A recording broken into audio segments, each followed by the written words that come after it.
मित्रों, पुस्तक मानसिक संतुलन, लेखक पंडित श्री राम शर्मा आचार्य गायत्री मंत्र के भागक्षर की व्याख्या पृष्ठ 20 से पढ़कर सुनाते हैं। निराशा हमारी महान शत्रु। आइए सुनते हैं। स्वाध्याय सत्संग का क्रम बनाते हैं। चिंतन मनन आपका। साथियों, निराशावाद उस महाभयंकर राक्षस के समान है जो मुंह फाड़े हमारे इस परम आनंदमय जीवन के सर्वनाश के चक्कर में रहता है, जो हमारी समस्त शक्तियों का ह्रास किया करता है, जो हमें आध्यात्मिक पथ पर अग्रसर नहीं होने देता और जीवन के अंधकारमय अंश हमारे सम्मुख प्रस्तुत किया करता है। हमें पग पग पर असफलता ही असफलता दिखाता है और विजय द्वार में प्रविष्ट नहीं होने देता। इस बीमारी से ग्रस्त लोग उदास खिन्न मुद्रा लिए घरों के कोनों में दिन रात पड़े रहते हैं। घरों के कोने में दिन रात पड़े मक्खियां मारा करते हैं। ये व्यक्ति ऐसी चुंबक हैं जो उदासी के विचारों को निरंतर अपनी ओर आकर्षित करते हैं और दुर्भाग्य की कुत्सित डरपोक विचारधारा में निमग्न रहा करते हैं। उन्हें चारों ओर कष्ट ही कष्ट दिखता है। कभी एक कभी वह एक ना एक भयंकर विपत्ति आती हुई दृष्टिगोचर होती है। वे जब बातें करते हैं तो अपनी यंत्रणाओं विपत्तियों के क्लेशपूर्ण अभद्र प्रसंग छेड़ा करते हैं। हर व्यक्ति से वही कहा करते हैं कि भाई हम क्या करें, हम बदनसीब हैं, हमारा भाग्य फूटा हुआ है, देव हमारे विपरीत है, हमारी किस्मत में विधि ने ठोकरों का ही विधान रखा है, तभी तो हमें थोड़ी थोड़ी दूर पर लज्जित और परेशान होना पड़ता है।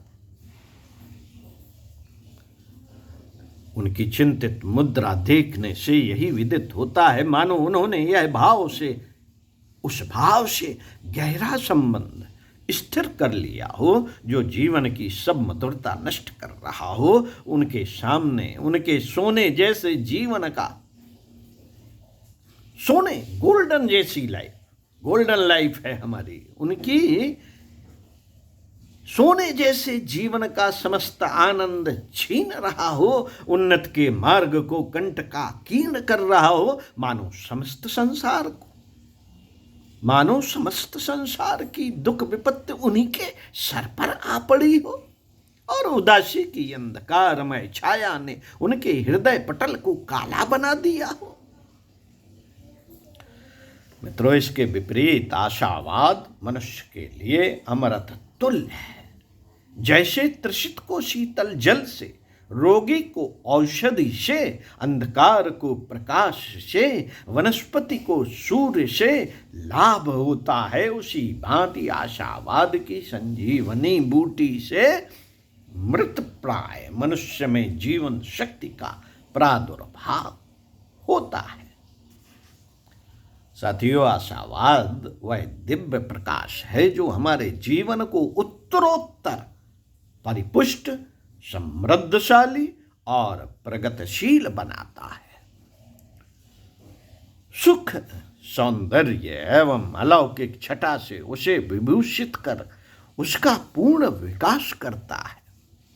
आत्मा की शक्ति से देदीप्यमान आशावादी उम्मीद का पल्ला पकड़े प्रलोभनों को राउंदता हुआ अग्रसर होता है। वह पग पग पर विचलित नहीं होता, उसे कोई पराजित नहीं कर सकता। संसार की कोई शक्ति उसे नहीं दबा सकती, क्योंकि सब शक्तियों का विकास करने वाली आशा की शक्ति सदैव उसकी आत्मा को तेजोमय बनाती है। मित्रों, संसार के कितने ही व्यक्ति अपने जीवन को उचित, श्रेष्ठ और श्रेय के मार्ग पर नहीं लगाते। वे किसी एक उद्देश्य को स्थिर नहीं करते, न वे अपने अपने मानसिक संकल्प को इतना दृढ़ ही बनाते हैं कि निज प्रयत्नों में सफल हो सके। सोचते कुछ और हैं, काम किसी एक पदार्थ के लिए करते हैं और आशा किसी दूसरी की ही करते हैं। करील के वृक्ष बोकर आम खाने की अभिलाषा रखते हैं। हाथ में लिए हुए कार्य के विपरीत मानसिक भाव रखने से हमें अपनी निर्दिष्ट वस्तु कदापि प्राप्त नहीं हो सकती, बल्कि हम इच्छित वस्तु से और भी दूर जा पड़ते हैं।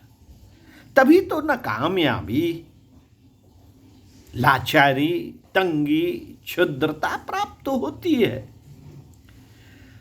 अपने को भाग्यहीन समझ लेना, बेबसी की बातों को लेकर छींकना और दूसरों की इष्ट सिद्धि पर कुढ़ना हमें सफलता से दूर ले जाता है।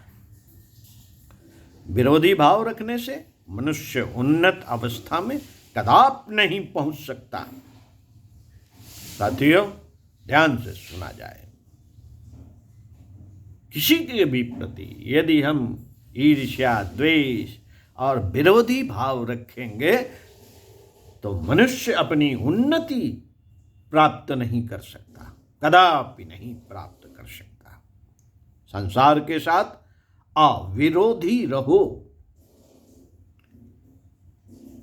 क्योंकि विरोध संसार की उत्कृष्ट वस्तुओं को अपने निकट नहीं आने देता और अविरोध उत्कृष्ट वस्तुओं का आकर्षण बिंदु है। साथियों, कुछ अच्छा पढ़ते रहिए, कुछ अच्छा सुनते रहिए, स्वाध्याय सत्संग का क्रम बनाए रखिए। इसी क्रम को बनाए रखते हुए आपको इस पुस्तक मानसिक संतुलन का अंतिम भाग पढ़कर सुनाएंगे। प्रश्न 22 से अगले वीडियो में चिंतन मनन करने का क्रम आप बनाए रखिए। स्वाध्याय सत्संग का क्रम हम आपको बनाए रखने में अपनी ओर से प्रयास कर रहे हैं और करते रहें।